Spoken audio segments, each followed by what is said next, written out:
Yes people, good morning, good afternoon, good evening to all of you. कैसे हैं सब लोग? होप सो आप सब लोग बहुत बढ़िया रहेंगे। मैं बता दूं, मैं भी बहुत अच्छा हूं। तो सीए इंटरमीडिएट के लिए आज एक टॉपिक रिवाइज करने वाले हैं। बहुत ही छोटा सा टॉपिक है जिसका नाम है clubbing of income. Clubbing of income को मॉड्यूल में या लॉ में क्लबिंग ऑफ इनकम नहीं बोला जाता। लॉ में बोला जाता है income of one person included in income of any other person, that is called clubbing of income. अब एक बात समझना, लोग क्या करते थे? चिटिंग करते थे, और चिटिंग से बचने के लिए लॉ मेकर्स ने क्या किया? क्लबिंग ऑफ इनकम है, इस टॉपिक को इंट्रोड्यूस किया। यहां पे सेक्शन 64 होती है और 64 की ही सब सेक्शन है, क्लॉजेस है, वो यहां पे अपन सीखने वाले हैं।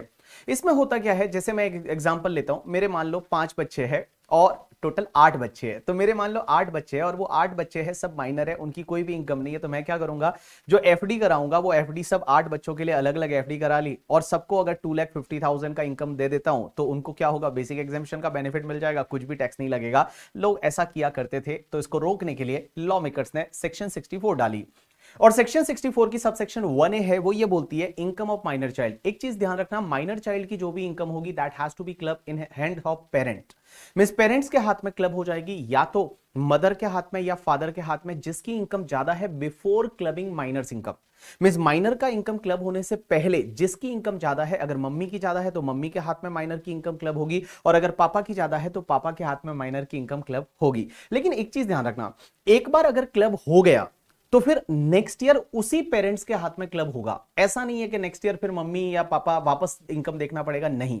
एक बार जिस पर्टिकुलर पेरेंट के हाथ में क्लब हो गया तो हर साल उसी पेरेंट के हाथ में क्लब होता जाएगा। लेकिन अगर असेसिंग ऑफिसर चाहता है इसको चेंज करना तो असेसिंग ऑफिसर इसको चेंज कर सकता है। एक और चीज समझना, जब भी माइनर की इनकम को आप पेरेंट्स के हाथ में क्लब करते हैं ना, तो पेरेंट्स को यहां पे एक एग्जेम्पशन मिलता है अंडर सेक्शन 1032 का 1500 रुपीज पर एनम पर चाइल्ड। मैक्सिमम चाइल्ड की यहां पे कोई भी लिमिट नहीं है, कितने भी चाइल्ड हो उससे कोई फर्क नहीं पड़ता। माइनर्स की इनकम जब भी पेरेंट्स के हाथ में क्लब होगी, पेरेंट्स को एक एग्जेम्पशन मिलेगा 1032 का, मैक्सिमम 1500 पर एनम का एग्जेम्पशन मिलता है। लेकिन एक चीज समझना, अगर आप 115 बीएससी सेक्शन फॉलो करते हो तो ये वाली एग्जेम्पशन जो है वो पेरेंट को नहीं मिलेगी। अब यहां पे एक और चीज समझना, मैंने आपको बोला कि माइनर चाइल्ड की इनकम पेरेंट्स के हाथ में क्लब होगी, हमेशा ऑलवेज क्लब होगी। लेकिन इसमें 3 एक्सेप्शन है। अगर माइनर चाइल्ड की इनकम है वो मैनुअल वर्क से है। मैनुअल वर्क का मतलब होता है माइनर चाइल्ड मान लो खुद वर्क करता है, जैसे चाय वगैरह बेचता है या कुछ ऐसा मैनुअल वर्क करता है, और उसकी वजह से कोई भी इनकम होती है तो वो माइनर चाइल्ड के हाथ में ही टैक्सेबल होगी, पेरेंट्स के हाथ में क्लब नहीं होगी।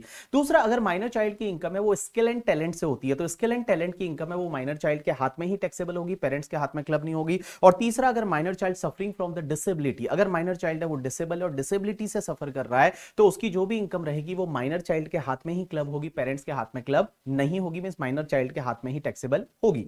अब यहां पे एक और चीज समझना, जैसे एक माइनर चाइल्ड है उसको कोई मैनुअल वर्क से या स्किल टैलेंट से इनकम हुआ, और वो इनकम जो हुआ वो माइनर चाइल्ड के हाथ में टैक्सेबल हो गया, पेरेंट्स के हाथ में क्लब नहीं हुआ। लेकिन एक बात समझना, उसी इनकम को फिर आपने बैंक एफडी करा ली या कहीं पे इन्वेस्ट कर दिया, और उस पे जो इनकम हुआ वो इनकम पेरेंट्स के हाथ में क्लब होगा या माइनर चाइल्ड के हाथ में ही टैक्सेबल होगा? राइट आंसर इज वो पेरेंट्स के हाथ में क्लब होगा। ये ध्यान रखना। देखो, स्किल टैलेंट का जो इनकम हुआ ना वो उस माइनर चाइल्ड के हाथ में टैक्सेबल होगा, लेकिन उसी इनकम पे वापस कोई इनकम हुआ तो that is obviously not due to skill and talent, तो वो कहां पे क्लब हो जाएगा? वो पेरेंट्स के हाथ में क्लब हो जाएगा। अब यहां पे एक और चीज समझना, मैंने आपको बोला यहां माइनर चाइल्ड, चाइल्ड का मतलब होता है एक तो तुम्हारा लीगल चाइल्ड करके, ठीक है, एक तुम्हारा लीगली एडॉप्टेड चाइल्ड, और एक तुम्हारा स्टेप चाइल्ड है, वो भी तुम्हारे चाइल्ड में आ जाएगा। और माइनर चाइल्ड की इनकम है वो पेरेंट्स के हाथ में क्लब हो जाएगी। उसके बाद एक सेक्शन हुआ करती है section 64 sub section 1 clause number 4। ये सेक्शन ये बोलती है कि अगर मान लो कोई भी इंडिविजुअल है वो अपने स्पाउस को कोई भी असेट ट्रांसफर करता है,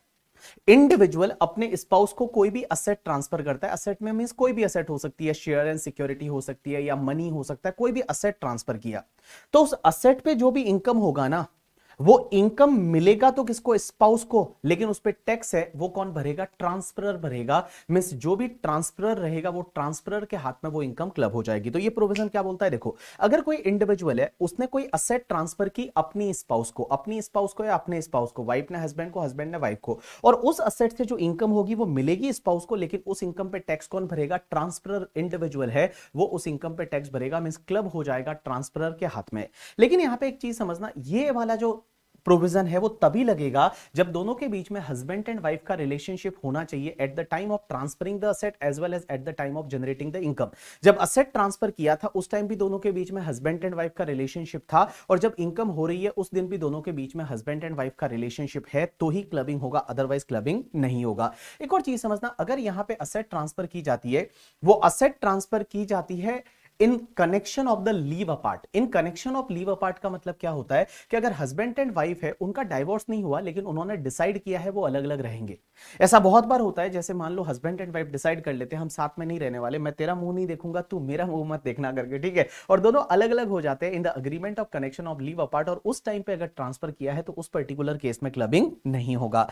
एक और चीज समझना, जब भी कोई भी इंडिविजुअल है वो अपने स्पाउस को या फिर माइनर चाइल्ड को अगर वो कोई भी हाउस प्रॉपर्टी ट्रांसफर कर देता है, तो हाउस प्रॉपर्टी ट्रांसफर करता है तो ऐसे भी वो इंडिविजुअल उसका क्या माना जाता है, डीम्ड ओनर माना जाता है, और deemed owner due to section 27 माना जाता है, और ऐसे भी इनकम है वो फिर उस ट्रांसफर के हाथ में ही टैक्सेबल होती है, जहां क्लबिंग की जरूरत ही नहीं है। Means without clubbing provision also due to section 27 वो उसका डीम्ड ओनर माना जाता है और ट्रांसफर के हाथ में ही वो इनकम टैक्सेबल होती है। अब यहां पे एक और सेक्शन होती है 64 सबसेक्शन 1 का क्लॉज नंबर 6, और ये क्लॉज क्या बोलता है कि अगर कोई भी इंडिविजुअल कोई भी असेट है वो ट्रांसफर करता है अपनी सन्स वाइफ को, सन्स वाइफ को मतलब होता है यहां पे डॉटर इन लॉ या बहू, तो अगर सास ससुर है वो सास ससुर क्या करते हैं, असेट ट्रांसफर करते हैं अपने बहू को, तो उस असेट से जो इनकम होगी वो मिलेगी तो बहू को, लेकिन उस पर टैक्स कौन भरेगा, सास ससुर भरेंगे, में सास ससुर के हाथ में क्लब हो जाएगा। लेकिन यहां पे एक चीज समझना, यहां पे आपका जो रिलेशनशिप, जो सास ससुर और बहू का जो रिलेशनशिप है ना, वो रिलेशनशिप होना चाहिए at the time of transfer of asset as well as at the time of generating the income.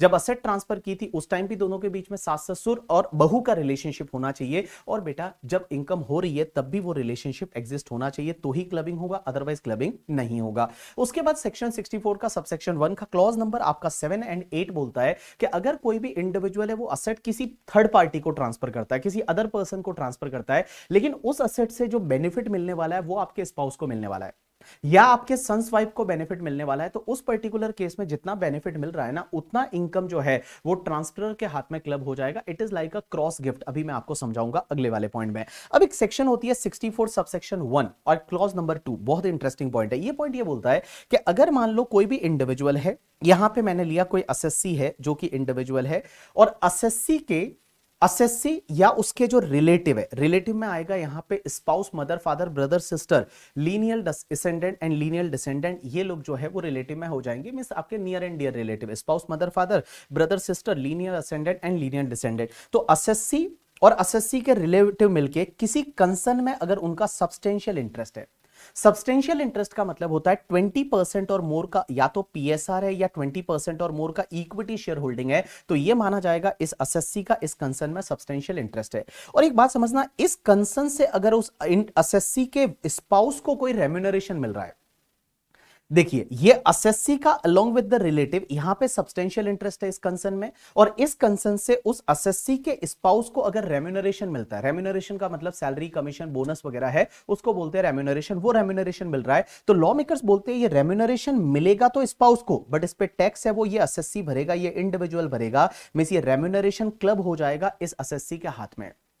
लेकिन एक चीज समझना, अगर यहां पे जो स्पाउस है, स्पाउस में कोई टेक्निकल और प्रोफेशनल क्वालिफिकेशन है, और अगर वो टेक्निकल क्वालिफिकेशन की वजह से रेम्यूनरेशन मिल रहा है, वो प्रोफेशनल क्वालिफिकेशन की वजह से रेम्यूनरेशन मिल रहा है, and it is attributed to that qualification, तो उस पर्टिकुलर केस में क्लबिंग नहीं होगा। तो बड़ा सिंपल सी चीज है, जैसे मैं एक एग्जांपल लेता हूं, मैं मिस्टर बीबी, मेरी जो पार्टनरशिप फर्म है, एक कंसर्न है जिसका नाम है बीबी वर्चुअल्स करके, और बीबी वर्चुअल्स में मेरा सब्सटेंशियल इंटरेस्ट है क्योंकि मेरे पास मान लो 60% का यहां पे पीएसआर है।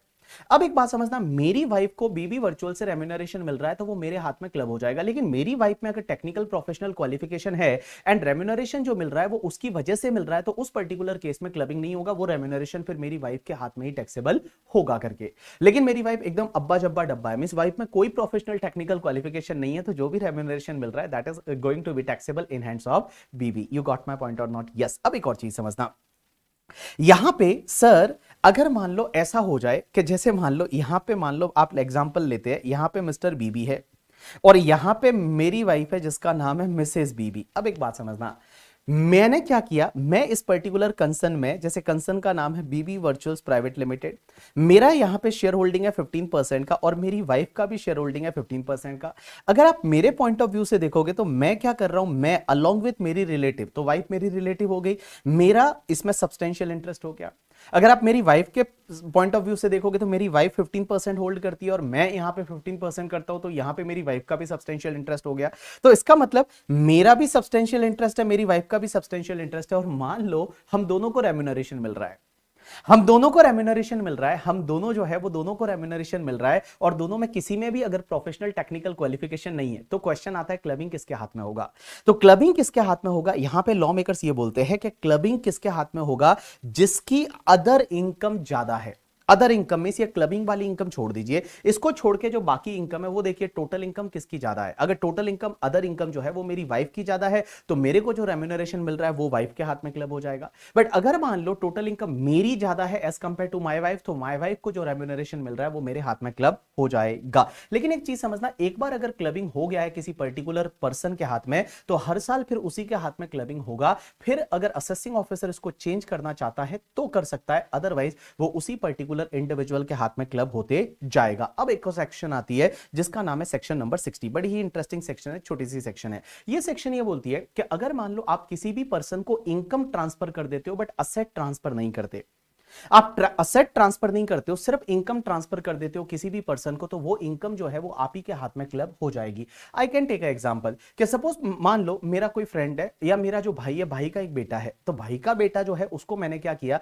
मेरी बैंक को ये इंस्ट्रक्शन दे दिया कि मेरा जो एफडी है उस एफडी का इंटरेस्ट जो भी रहेगा वो मेरे भाई के बेटे को चला जाए। तो एफडी ट्रांसफर नहीं की मैंने, यहां पे असेट ट्रांसफर नहीं किया मैंने, उसका जो इंटरेस्ट था वो इंटरेस्ट है वो मेरे भाई के बेटे को ट्रांसफर कर दिया, मींस इनकम ट्रांसफर कर दी। तो वो इनकम जो मिलेगी तो भाई के बेटे को, बट उस पर टैक्स मैं भरूंगा, मींस वो मेरे हाथ में टैक्सेबल हो जाएगा। तो अगर आप किसी को भी इनकम ट्रांसफर करते हो without transfer of the asset, तो वो इनकम है वो ट्रांसफर के हाथ में टैक्सेबल हो जाएगी। एक और कॉन्सेप्ट आता है section 61, that is related to the revocable transfer. अब एक चीज समझना, अगर कोई पर्सन है वो किसी भी पर्सन को कोई असेट ट्रांसफर करता है और अगर वो रिवोकेबल है, रिवोकेबल का मतलब होता है कि अगर आप क्या करोगे उसको वापस से रिवोक कर सकते हो, या उससे रिलेटेड कोई इनकम वगैरह है उस पे आपका हक है, मींस आप उसकी इनकम का कुछ बेनिफिट ले रहे हो अभी या फ्यूचर में, या फिर आप उस असेट को वापस रिवोक कर सकते हो, that is called revocable transfer. जैसे मान लो मैंने क्या किया, मेरी कोई असेट है, वो असेट मैंने किसी पर्सन को ट्रांसफर कर दी और मैंने बोला 10 साल बाद मुझे वापस दे देना, दैट इज कॉल्ड रिवोकेबल। तो रिवोकेबल ट्रांसफर के केस में एक चीज ध्यान रखना, जो भी 10 साल तक इस असेट से जो इनकम होगी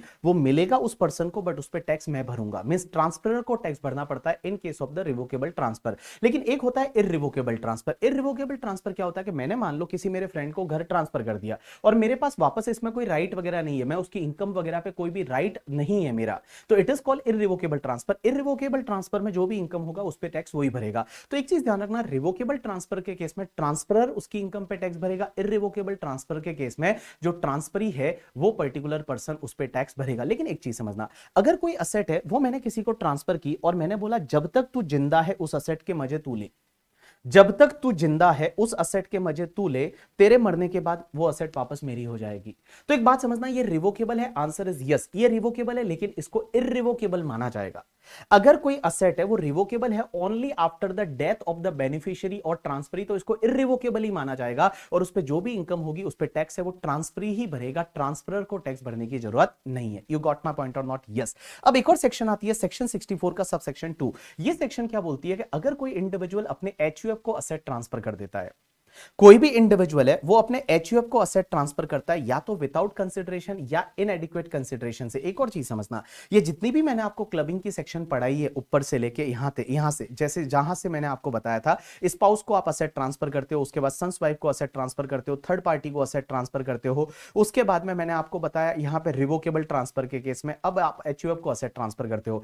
यहां क्लबिंग प्रोविजन तभी लगेगा जब आप असेट है वो या तो विदाउट कंसिडरेशन ट्रांसफर करते हो या इनएडिक्वेट कंसिडरेशन से ट्रांसफर करते हो। विदाउट कंसिडरेशन का मतलब होता है फ्री ऑफ कॉस्ट आपने किसी को असेट ट्रांसफर की, और इनएडिक्वेट कंसिडरेशन का मतलब होता है कि आप जो है वो कंसिडरेशन कम ले रहे हो, मैं 10 रुपए में आपने किसी को असेट ट्रांसफर कर दी तो ही क्लबिंग लगेगा, अदरवाइज अगर सफिशिएंट कंसिडरेशन है तो क्लबिंग नहीं लगेगा। अब एक और क्वेश्चन ये आता है, मैंने मान लो मेरी वाइफ को कोई असेट ट्रांसफर करी थी और मेरी वाइफ बोलती है मैं तो आपसे बहुत प्यार करती हूं, तो क्या प्यार जो है वो कंसिडरेशन हो सकता है या नहीं? तो इसको लेके कोर्ट ने एक बार बोला था कि love and affection may be a consideration but it is not a adequate consideration consideration, ये तुम्हारा एडिक्वेट कंसिडरेशन नहीं है। अब एक बात समझना, यहां पे सेक्शन 64 सबसेक्शन 2 क्या बोलती है कि जैसे मैंने मान लो मेरे एचयूएफ को असेट ट्रांसफर की, तो एचयूएफ को असेट ट्रांसफर की, उस असेट से जो भी इनकम होगा वो इनकम मिलेगा तो एचयूएफ को, लेकिन उस पर टैक्स मैं भरूंगा, उस पे जो टैक्स है वो मैं भरूंगा, मिस इनकम जो है वो मेरे हाथ में क्लब हो जाएगी। अब एक बात समझना, अगर एचयूएफ का पार्टीशन हो जाता है और पार्टीशन के बाद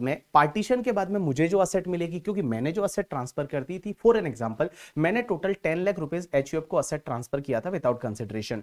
अब वो पार्टीशन हो गया और पार्टीशन के बाद वो 10 लाख 4 पीपल्स में डिवाइड हो गया। जैसे मेरे को 2,50,000 मिला, मेरी वाइफ को 2,50,000 मिला, दो अदर मेंबर थे उनको 250 मिला। अब एक चीज समझना, जो 250 मेरे को मिला उस पे जो इनकम होगी वो तो मेरे हाथ में ही टैक्सेबल होगी। यहां लॉ मेकर्स बोलते हैं कि मेरी स्पाउस को जो असेट मिला एचयूएफ से, जो कि मैंने ट्रांसफर किया हुआ था, तो मेरी स्पाउस को उस पे जो इनकम होगी ना वो भी मेरे हाथ में क्लब होगी।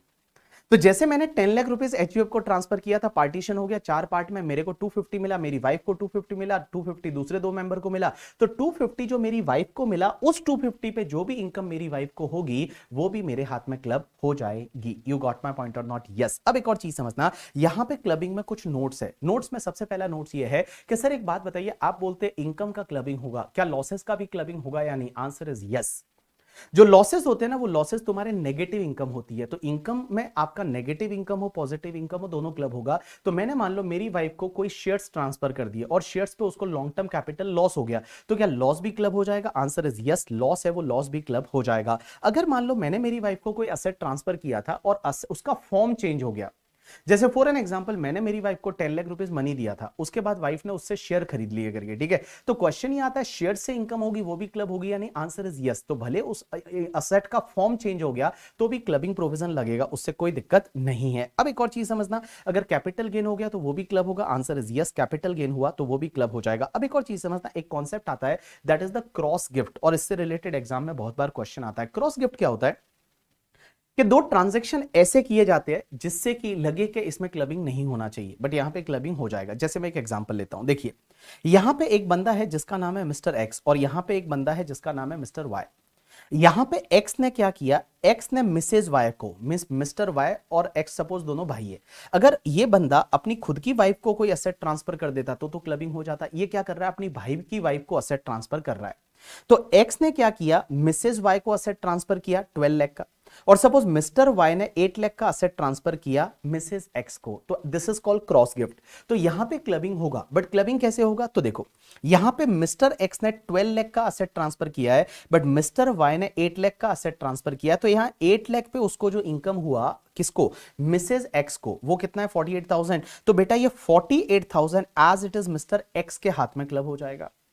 अब एक बात समझना, यहां पे मिसेज एक्स को, मिसेज वाई को 72,000 का इनकम हुआ, तो क्या मिस्टर वाई ने कितना ट्रांसफर किया था? मैं बताऊं, यहां मिस्टर वाई ने सिर्फ 8 लाख ट्रांसफर किया था, यहां मिस्टर वाई ने सिर्फ 8 लाख ट्रांसफर किया था। तो एक बात बताओ, मिस्टर वाई ने 8 लाख ट्रांसफर किया, तो उसको उसके भाई ने उसकी वाइफ को कितना, 12 लाख ट्रांसफर किया, तो क्या पूरे 12 लाख का इनकम है वो क्लब हो जाएगा? Answer is no. उसने कितना ट्रांसफर किया था, 8 लाख का, तो 8 लाख का प्रोपोर्शनेट इनकम कितना आया, 48,000, तो यहां 48,000 मिस्टर वाई के हाथ में क्लब हो जाएगा। इस कॉन्सेप्ट को आप ऐसे समझेंगे कि जब भी क्रॉस गिफ्ट होता है ना, तो आपको यह देखना है कि मैचिंग अमाउंट क्या है।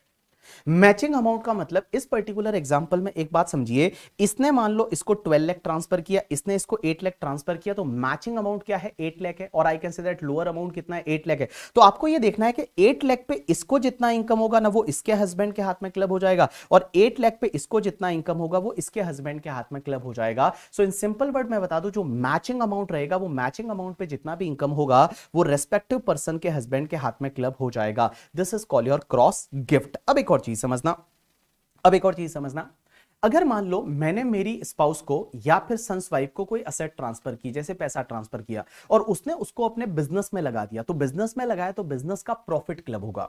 बिजनेस का प्रॉफिट, क्योंकि इनकम जो असेट पे होती है वो इनकम क्लब होती है, तो बिजनेस में लगाया तो बिजनेस का प्रॉफिट क्लब होगा। लेकिन यहां पे एक चीज समझना, बिजनेस का प्रॉफिट क्लब तभी होगा जब आपने जो गिफ्ट किया है पैसा, आपने जो पैसा दिया है वो उस साल के ओपनिंग कैपिटल में जुड़ा हुआ है।